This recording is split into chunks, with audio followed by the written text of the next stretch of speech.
Bharatiya Janata party હવે કોઈ પણ તરીકે ચૂંટણી જીતવા માટે કોઈ પણ પેતરા અજમાઈ શકે છે તે વાત અત્યારે કોંગ્રેસ નેતા દ્વારા સ્પષ્ટ કરવામાં આવી છે। આ વાત અત્યારે એટલે કહેવી પડી કેમ કે અત્યારે હવે જે મતદાન થવાનું છે તે 26 તારીખે તેની પહેલા હોમગાર્ડ જવાનનું મતદાન થતું હોય છે, તેમાં હવે છબરડા નોંધાયા છે। શું અને સમગ્ર મામલો તેના વિશે વિગતે ચર્ચા કરીશું। નમસ્કાર, હું છું પ્રથમ મોદી, આપ જોઈ રહ્યા છો નિર્ભય ન્યૂઝ। ગુજરાતમાં સ્થાનિક સ્વરાજની ચૂંટણી લઈ ધમધમાટ શરૂ થઈ ગયો છે। તેવામાં હવે હોમગાર્ડ જે જવાન છે તેમની જે ડ્યુટી હોય છે 26 તારીખે જે મતદાન થવાનું છે તેમાં એમની ડ્યુટી હોય છે, પરંતુ તેની પહેલાં જ તેમનું મતદાન જે થઈ જતું હોય છે અને તેના જ કારણે હવે આ મામલે બધું ગરમાવો બન્યો હોય તેવું લાગે છે, કેમ કે બાપુનગર ખાતે જે મતદાન થવાનું હતું તે મતદાન કેન્દ્ર પર માત્ર 3 હોમગાર્ડ જવાનો જ હાજર હતા અને તે અલગ અલગ લોકો દ્વારા માત્ર બેલેટ પેપર ઉપર સહી સિક્કા મારતા હોય તેવા આક્ષેપો અત્યારે કોંગ્રેસ નેતા દ્વારા કરવામાં આવ્યા છે અને આ મામલાનો એક વિડીયો પણ તેમના દ્વારા સોશિયલ મીડિયા પર વાયરલ કરવામાં આવ્યો છે। સૌ પ્રથમ એ વિડીયો પર આપ નજર કરી લઈએ।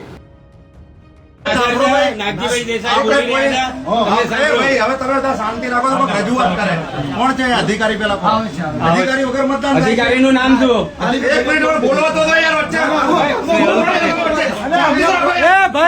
શાંતિ રાખો। મારું કહેવાનો ભાવ તે છે, ચૂંટણી અધિકારીઓના મતદાન થાય ભારતમાં કઈ જોયું તું? બરાબર, તમે અધિકારી નથી, તમારું નામ શું છે? પંકજભાઈ કેવા રાઠોડ? પંકજભાઈ રાઠોડ, તમે અધિકારી નથી અને અહીંયા ચૂંટણીનું મતદાન થઈ રહ્યું છે અધિકારીઓનું। આ ઉચિત છે? ઉચિત છે? લોકશાહીનું હનન થાય છે? બરાબર। હવે બીજી વાત, અહીંયા જે મતદાન થયું એની જાણકારી કોને કોને છે? ઉમેદવારને જાણકારી નથી। ખાલી ભાજપની ચમચાગીરી કરીને સરકારી તંત્રનો દુરુપયોગ કરવો હોય તો ચૂંટણી અમે ના લડીએ ભાઈ। અમે એમ કહીએ છીએ કે ભાજપ લડી લે, અમે ઘર પકડીએ, હજુ 4 દાડા બાકી છે। બરાબર, અમારું કહેવાનો ભાવ એ છે કે આમાં કેમ લોકશાહી છે? આ જો તો ખુલ્લે આમ બેલેટ પેપર પડ્યા છે, એકદમ ખુલ્લા। આ ખોલું કવર, સીલ બંધ। 1 મિનિટ ભાઈ, શાંતિ રાખો। અમે તમારું સન્માન કરીએ છીએ અધિકારીઓનું, પણ તમે ભાજપની ચમચાગીરી બંધ કરો એવી વિનંતી છે। તમારા દીકરા દીકરીઓને આનું પાક ભોગવવું પડશે, પીડા પડશે, તમને લોકોને અમારી હાય લાગશે। બાપુનગરની પ્રજાની હાય લાગશે તમને। તમે ભગવાનનો ડર રાખો અધિકારીઓ। શું નામ તમારું ભાઈ? ભાઈ હું એ ધરણા ઉપર બેસું છું, આપણે ચૂંટણી પંચને પોલીસને જાણ કરો। હા બરોબર, ચલો।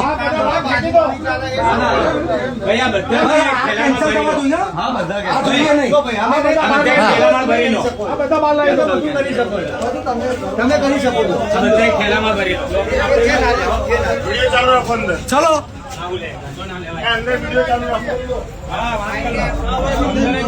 આ શું થયું? ખસો ભાઈ, આ શું થયું?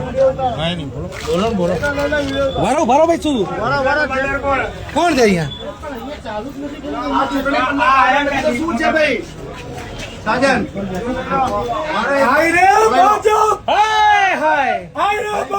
અહીંયા શું છે?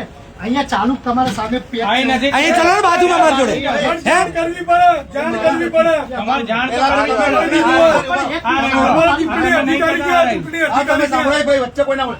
મારી વાત સાંભળો ભાઈ, અમે અધિકારીઓ રિસ્પેક્ટ કરીએ છીએ, તમે જાણો, ભગવાન જાણે, સાંભળી લો। આ ચૂંટણી પંચનું છે, તમે ચૂંટણી અધિકારી છો નહીં। આ મતદાન કોણ કરાવે છે? બેલેટ પેપર માની લો, અહીંયા વાત કરો, બેલેટ પેપર માની લો, અધિકારીઓને મતદાન કરવાનું, ચૂંટણી પંચનો અધિકારી હાજર રાખવો પડે કે નહીં? ક્યાં છે અહીંયા? એક બીજી વાત બોલ ના કરશો। અમારે મીડિયા સમક્ષ મારી વાત કરું કે બીજાની વાત કરું? તમારી વસ્તુ તમે મને એક જવાબ આપો। તમારા સામે જો આ બધા પેજ છે, ચલો પેજ છે, હા ઓકે, આ તમને લિસ્ટ આપું મારું, તમે જોઈ લે, એકની અંદર ઓછું હોય તો તમે મને છે કોઈ બરોબર। ઓકે ઓકે, ચલો ડન। હવે ચૂંટણી અધિકારીઓ પર પેક કરાય તમે વાત કરી, આ વસ્તુ અહીંયા વોટિંગ કરવાનું નથી કીધું, આ છે કે હોમગાર્ડ ને પહોંચતું કરવાનું, એ એની રીતે બેલેટ પેપર સાઇન કરાવીને બહાર પોસ્ટ કરવી।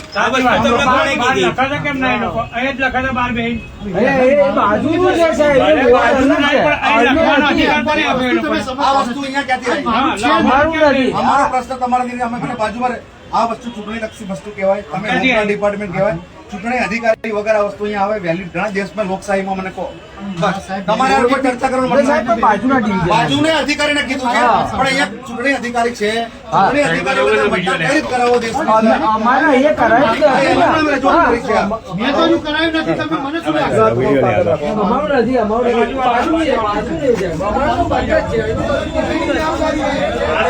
આને કો લોક ખોલે આને કો લોક ખોલે લોક માર અધિકારીને નહીં બોલાવતા તમારે બોલાવતા અમારે ન બોલાવતા કેમ લોક મારી દીધું ચાવી લાય ચાવી નહીં ભાઈ તું ચાવી લે સ્નેહલ મારી પાસે ચાવી લઈ લે આ તાળું બાળું તોડી કે તો વિડીયો ઉતાર લે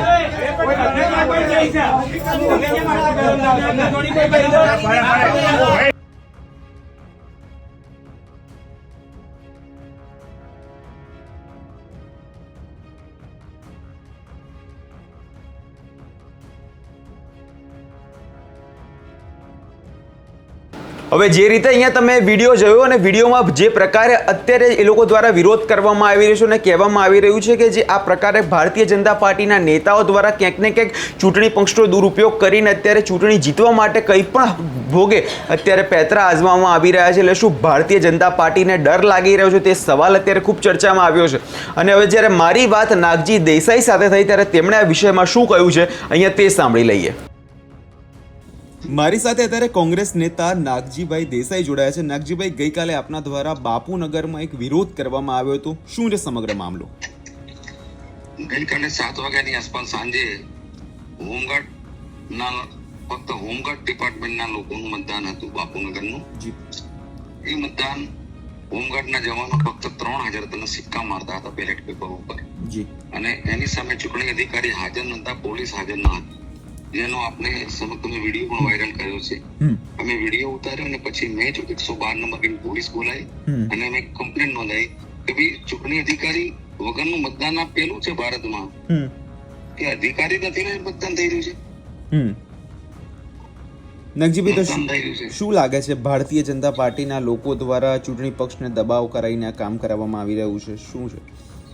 ચોક્કસ, કેમ કે હોમગાર્ડ કમાન્ડરના બંધારણ રીતે વડા હોય છે, જે કમાન્ડર હોય છે એ રાજ્ય સરકારના હોય છે. ત્યાં સ્નેહલ પટેલ છે, ભાજપના પૂર્વ મહામંત્રી છે, અને તો ચોખ્ખી ભાજપનો ફાયદો કરાવવા ખોટા મતદાન કરીને જેમ રાહુલજી કે છે કે મત ચોરી થાય છે એની આડકત રીતે એક ચોરી પકડાઈ છે. 100% એક વસ્તુ છે કે આ ઉજાગર થઈ ગઈ છે. અત્યાર સુધી કોઈ એવી વસ્તુ નથી કે જે દેખાતી નહોતી, ખાલી અમે કહેતા હતા પ્રૂફ અત્યારે કુદરતે ભગવાને એમને આપ્યું છે કે આ બેલેટ પેપર ખુલ્લા પડ્યા છે, આમાં કોઈ ચૂંટણી અધિકારી નથી, આની જે ગરિમા હોય ચૂંટણી પંચના લેટરો ખુલ્લા પડ્યા છે. જી નાગજીભાઈ, શું લાગે છે તપાસમાં શું ખુલાસા થઈ શકે છે? ખરેખર જે સત્ય મામલો છે તે બહાર આવશે? જો અત્યાર સુધી તો તમે ઘણા લોકોએ આપણે પ્રયત્ન કર્યા છે, હું મીડિયાનો પણ તમારો પણ આભાર માનું છું, પણ જ્યારે બધા ઉપરથી નીચે એક જ ડિપાર્ટમેન્ટના લોકો એકબીજાને બચાવવાનો પ્રયત્ન કરશે તો નહીં આવે. જો નૈતિકતાથી કરશે તો ચોક્કસ આમાં જવાબદાર લોકો જેલમાં જાય. પણ હવે આપણે જાણીએ છીએ કે જે રીતે અત્યારે ચાલી રહ્યું છે કે તપાસના નામે વાયદા કરવા ને તપાસ કરીશું, જોઈશું ને કરીશું ને એમાં આ ટલ્લે ચડાઈ દેતા હોય છે. બાકી નૈતિકતાના ધોરણે અને કુદરતને ધ્યાનમાં રાખીને સચોટ તપાસ કરે તો ચોક્કસપણે ચૂંટણી અધિકારી અને હોમગાર્ડના કમાન્ડર સ્નેહલ પટેલ જેલમાં જાય. જી બિલકુલ. આપ અમારી સાથે જોડાયેલ તે બદલ ખૂબ ખૂબ આભાર નાગજીભાઈ. એટલે જે રીતે તમે અત્યારે નાગજી દેસાઈને પણ સાંભળ્યા અને તેમના દ્વારા એક જ વાત કહેવામાં આવી કે અત્યારે આ મામલે ફરિયાદ કરવામાં આવી છે અને ફરિયાદમાં જો ખુલાસા થશે તો ભારતીય જનતા પાર્ટીના નેતાને જેલમાં પણ જવું પડશે. પરંતુ જે પ્રકારે અત્યારે વાત એવી કહેવામાં આવતી હોય છે કે ભાજપ અને પોલીસ બંનેની મિલીભગત છે, તો જોવાનું એ રહેશે આગળના સમયમાં થાય છે શું. કેમ કે વાત કરીએ અત્યારે ભારતીય જનતા પાર્ટીની, તો ભારતીય જનતા પાર્ટી અને ચૂંટણી પંચની જે આખી રીત છે તેમને અત્યારે કોંગ્રેસ દ્વારા અને વિપક્ષના નેતાઓ દ્વારા ખુલ્લી પાડી દેવામાં આવી છે. હવે જોવાનું એ રહેશે આગળના સમયમાં થાય છે શું. આ વિષય લઈને તમારો શું અભિપ્રાય છે અમને કમેન્ટ કરી ચોક્કસથી જણાવજો અને અમારી ચેનલ નિર્ભય ન્યૂઝને લાઇક, શેર અને સબસ્ક્રાઇબ કરવાનું ભૂલશો નહીં.